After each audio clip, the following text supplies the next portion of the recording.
Բարև ձեզ։ Գիտեք, մենք բոլորս էլ փրշտում ենք։ Դա այնքան սովորական մի բան է, որ հազվադեպ ենք դրա մասին մտածում, այնպես չէ՞։ Բայց պարզվում է, որ այս առաջին հայացքից պարզ ռեֆլեքսի հետևում մի ամբողջ զարմանալի գիտություն է թաքնված։ Դե ինչ, եկեք միասին բացահայտենք այն։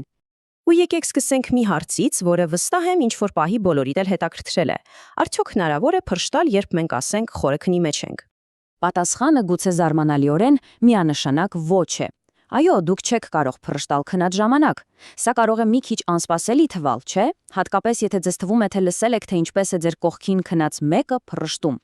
Բայց ինչու է այդպես։ Դե բժիշկ Թիմոթի Տրամոնտանն սա շատ պարզ է բացատրում։ Փաստորեն փրշտոցը ուղեղի որոշակի ակտիվություն է պահանջում, ու երբ մենք քնած ենք, մեր ուղեղի այն մասը, որը պիտի նկատեր գրգռիչը, նույնպես քնած է։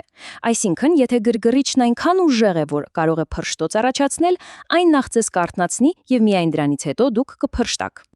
Լավ, այսպիսով եկեք հասկանանք, թե ընդհանրապես ինչպես է աշխատում այս բարդ մեխանիզմը։ Պատկերացրեք մեր մարմնի ներսում կա մի իսկական հրամանատարական կենտրոն, որն էլ կառավարում է այս ամենը։ Եկեք ավելի խոր ուսումնասիրենք փրշտոցի ռեֆլեքսի ինչպեսն ու ինչուն։ Դե ըստ էության ինչ է փրշտոցը։ Դա մեր մարմնի պաշտպանական առաջին գիծն է։ Ակամա ռեֆլեքս, որը մաքրում է մեր քիթը փոշուց, ծխից, մանրեներից, ինչ որ ասես։ Բայց գիտեք, դա ոչ միայն մաքրում է մեր քիթը։ Վերջին հետազոտությունները ցույց են տվել, որ փրշտոցը նման է մի տեսակ վերագործարկման կոճակի, ամբողջ քթային համակարգի համար, որը ամեն ինչ վերադարձնում է իր բնականոն վիճակին։ Իսկ այս ամբողջ գործընթացի գլխավոր հերոսը կարելի է ասել երրորդյակ նյարդն է։ Սա մեր 5-րդ գանգուղեղային նյարդն է, որը գործում է որպես ասես ահազանգման համակարգ։ Հենց որ այն քթի մեջ որևէ գրգռում է զգում, անմիջապես ազդանիշան է ուղարկում ուղեղին ասելով. «Ուշադրություն, ժամանակն է ամեն ինչ մաքրել»։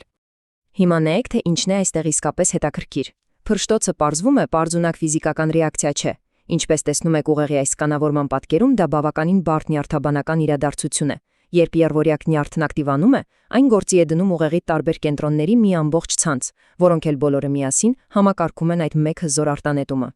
Ու քանի որ այս երրորդյակ նյարդն այդքան բարդ է, երբեմն դրա լարերը, այսպես ասած, կարող են խճճվել։ Հենց այդ ժամանակ էլ ամեն ինչ տարօրինակ է դառնում։ Եկեք տեսնենք, թե ինչպես է սա հանգեցնում ամենաանսովոր երևույթներից մի քանիսին։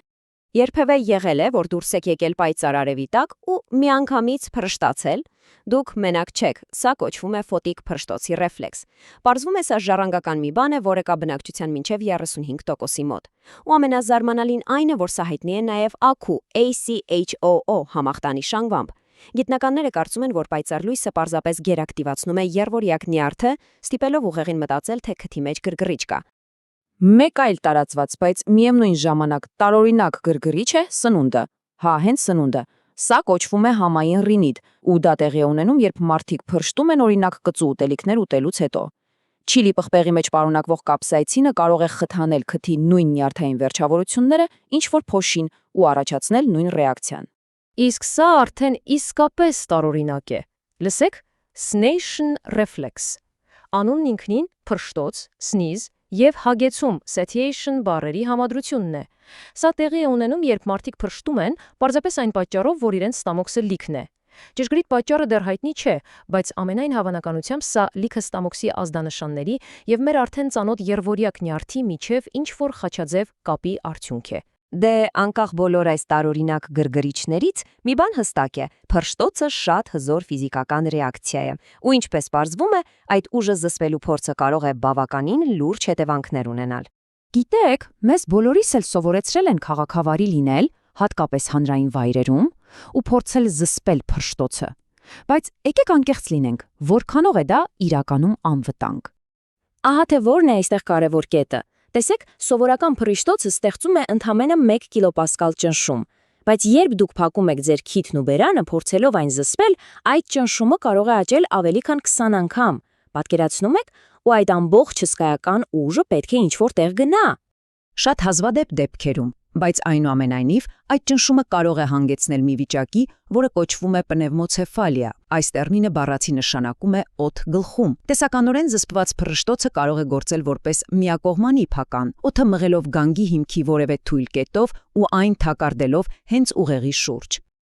Եվ ահա թե դա ինչ տեսք ունի իրականում։ Սա իրական հիվանդի համակարգչային տոմոգրաֆիայի սկանավորումն է։ Տեսնում եք այս մուգ հատվածները։ Սրանք օդի գրպաններ են, որոնք ներթափանցել են գանգի խոռոչ այն բանից հետո, երբ հիվանդը փորձել է զսպել շատ ուժեղ փշտոցը։ Սա, կարծում եմ, շատ հզոր տեսողական հիշեցում է այն մասին, որ այս բնական ռեֆլեքսին պարզապես պետք է թույլ տալ իր ընթացքով գնալ։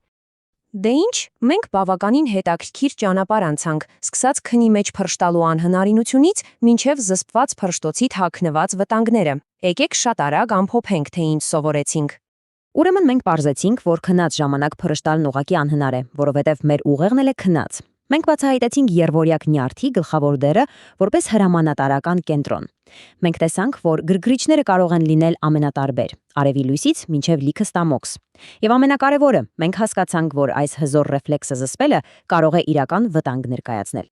Ի վերջո, փռշտոցը թվում է շատ պարզ մի բան, բայց այն իրականում ցույց է տալիս, թե որքան բարդ ու զարմանալի է մեր մարմինը։ Եվ սա իսկապես ստիպում է մտածել, այնպես չէ, եթե այսքան գիտություն կա սովորելու ընդամենը մեկ փռշտոցի մասին, ապա էլ ինչ անհավանական գործընթացներ են տեղի ունենում մեր ներսում հենց այս պահին, որոնց մասին մենք հնարավոր է նույնիսկ չենք էլ կրահում։